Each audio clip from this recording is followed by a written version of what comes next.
एक बार दो truck driver रोजाना की तरह अपने काम पर निकले। एक का नाम था शेखू और दूसरे का नाम था कबीर। वो ट्रक में लदे सामान को अपनी मंजिल की ओर ले जा रहे थे। इतने में वो एक ऐसी जगह आकर रुक गए जहां दो रास्ते अलग अलग दिशा में जाते थे। उन्हें इसका इल्म नहीं था कि कौन सा रास्ता सही होगा। थोड़ी देर के बाद वो दोनों आपस के मशवरे से दाएं जानिब जाने का फैसला करते हैं। धीरे धीरे उनकी गाड़ी उस रास्ते पर आगे बढ़ती है और वो देखते हैं कि जैसे जैसे वो आगे बढ़ते जा रहे हैं तो वैसे वैसे जंगल भी घना होता जा रहा है। और देखते ही देखते वो एक सुनसान जंगल में दाखिल हो गए। और जब वो अपने पीछे की तरफ देखते हैं तो उन्हें पता चलता है कि हमारे पीछे कोई नहीं है, सिर्फ हम ही इस जंगल में अकेले हैं। बहरहाल उन दोनों को एक नहर दिखाई दी और वो सोचते हैं कि यहां हम हमारे पुराने कपड़े धो लेते हैं। काफी देर तक कबीर नहर के किनारे कपड़े धोता रहा और जब वो वापस आने लगा तो उसे एक आवाज सुनाई दी, जैसे कोई चिल्ला रहा हो कि मुझे बचाओ, मुझे बचाओ। कबीर दौड़ता हुआ शेखू के पास गया और उससे कहा कि क्या तुमने वो आवाज सुनी जो मुझे सुनाई दी?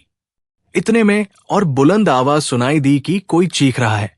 उन दोनों ने पीछे पलट कर देखा तो उन्होंने देखा कि दो बच्चियां दरिया में डूब रही थी और उनका बाप चिल्ला रहा था कि इन्हें बचा लो।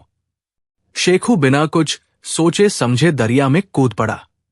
जब तक वो बच्चियां काफी अंदर डूब चुकी थी, मगर शेखू ने उनके बाल पकड़कर उन्हें बचा लिया। बच्चियां अपने पिता के साथ चली गई। कबीर और शेखू को कुछ समझ नहीं आ रहा था कि इतने घने जंगल में आखिर ये बाप और इसकी लड़कियां यहां क्या कर रहे हैं। कबीर ने उसके पिता से जाकर कहा कि आप कैसे शख्स हो, हमने आपकी बेटी की जान बचाई और आपने हमारा शुक्रिया तक अदा नहीं किया। उस पर उस शख्स ने कहा, कौन सी बेटियां? जब कबीर ने नीचे की तरफ देखा तो उसने देखा कि लड़कियां गायब हो चुकी थी।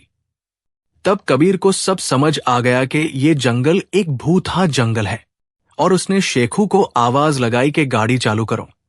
और ये दोनों तेज रफ्तार गाड़ी चलाते हुए जंगल की दूसरी जानिब से बाहर निकले तो वहां मौजूद एक छोटे दुकानदार ने उन्हें रोका और कहा कि कहां से आ रहे हो जनाब?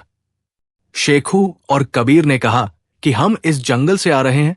तो उसने कहा कि यहां लगा बोर्ड आपने नहीं देखा कि इस पर साफ लिखा है कि अंदर जाना मना है। पिछले 50 सालों में जो कोई भी अंदर गया है वो दोबारा वापस लौट कर नहीं आया, और आया भी तो पागल हो गया। इतने सालों में आप पहले हैं जो इस जंगल से निकल कर आए हो। कहानी अच्छी लगी हो तो वीडियो को लाइक करें और चैनल पर नए हो तो चैनल को सब्सक्राइब करें और बेल आइकन को क्लिक करें ताकि हमारी हर वीडियो की नोटिफिकेशन सबसे पहले आप तक पहुंच सके।